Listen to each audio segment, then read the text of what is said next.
So at the opening of the session, I was struck by the prevalence of Black and brown faces among those who were charged with crimes of complicity today. And I think it demonstrates, to me anyway, that white supremacy has become diverse and inclusive.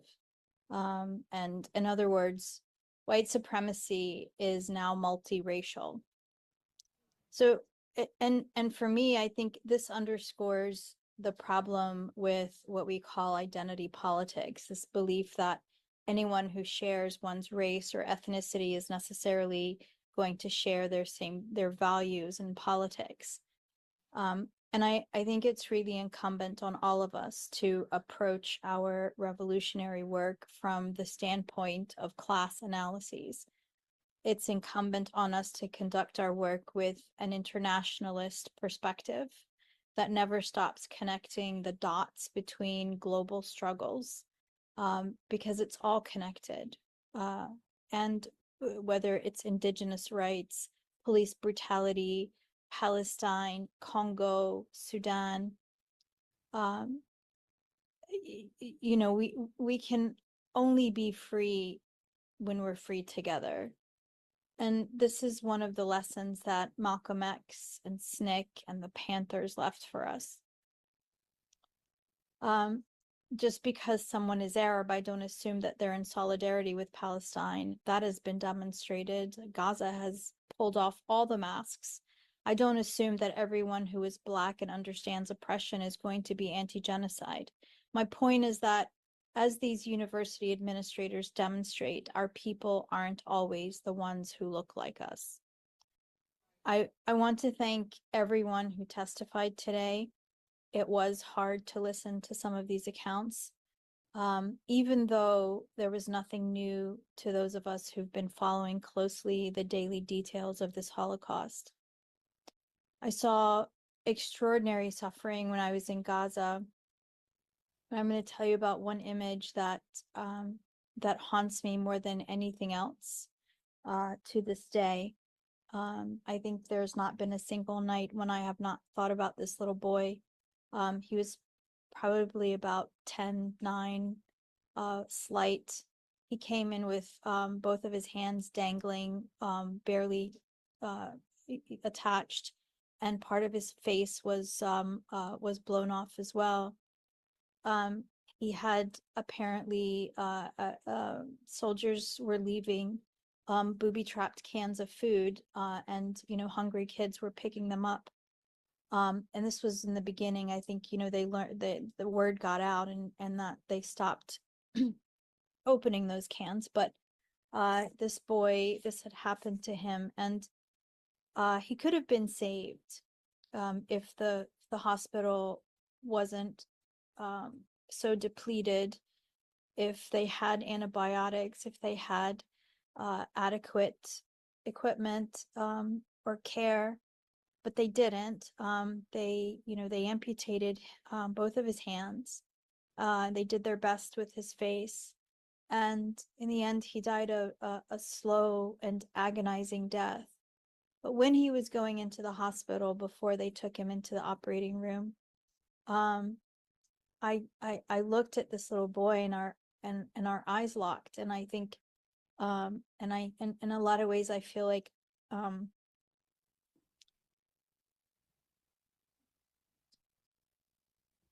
we're still locked. I appreciate the fact that you all called out the names of the monsters at UC. In particular, that Tammy Roseman woman, her overt racism.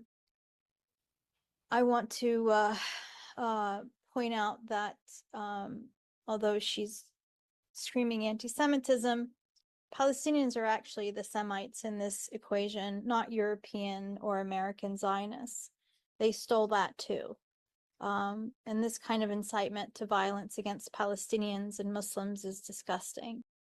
I'm also intrigued by the Helen Keller Foundation because a lot of these tax-exempt organizations are funding Israel directly, making them also complicit in genocide, which is legally actionable.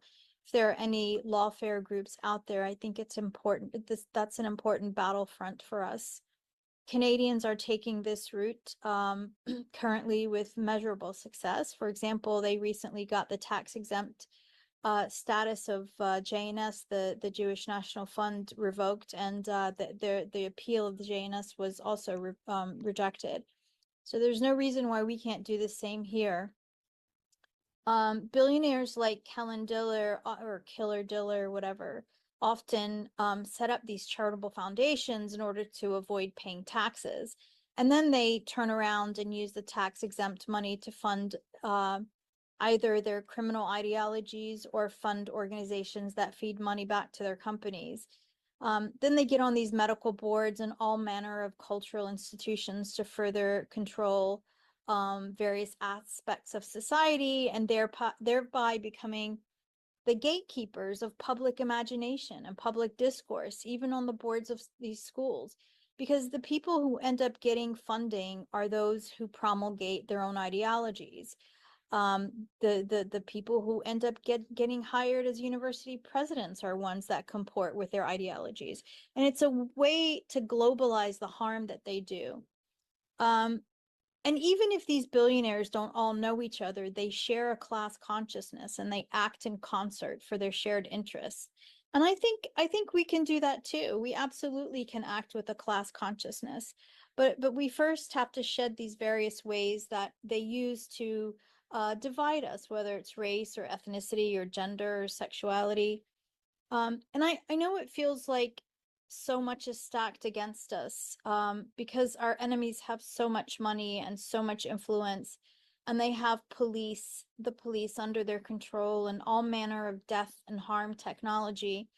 And they use the law as a tool to further their own imperial interests. But you have to know that they're actually very frightened of us. It's important to remember that if they weren't terrified of us, they wouldn't be instituting all manner of these belligerent protocols that lay bare their hypocrisy, laws and new rules that contravene the Constitution that they claim to uphold. The students frankly terrified them, and they had to spend all summer trying to figure out, how to stop it. And they came up with the most absurd and transparently hypocritical actions. And also this election, we taught them a lesson as well. So it might not feel like it, but I believe we are winning as long as we don't stop, as long as we stay the course, understanding that this is a marathon, it's not a sprint. And I personally get my inspiration from our brave fighters who are holed up without food or water, who are watching their brothers and sisters and families get murdered around them at every turn.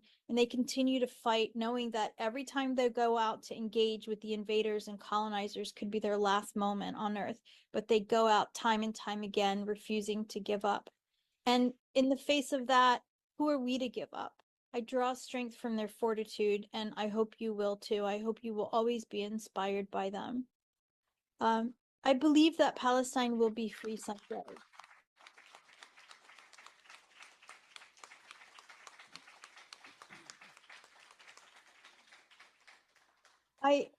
I do believe in my heart that Palestine will be free someday, and I want you all to know it in the deepest parts of yourselves.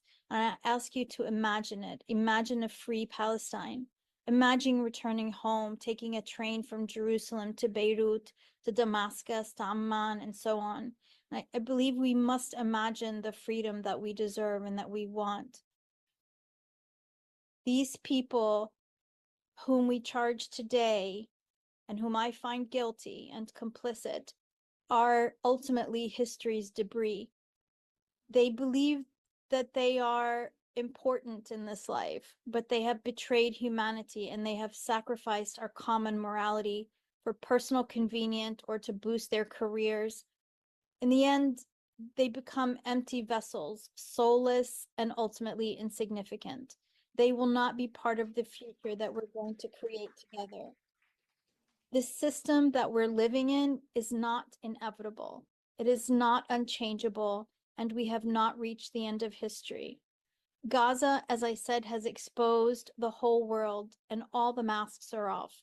Whether it's politicians, media, celebrities, university administrators, cultural institutions, and so on.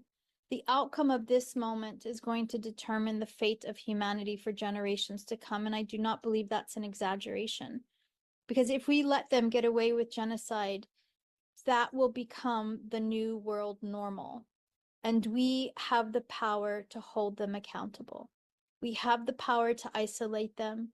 We can boycott them through tribunals, through direct action, street protests, sabotage, disruptions, lawsuits, and all manner of creative action. We can overwhelm them with our antics. We can become ungovernable. Then we win. And I believe that we will win.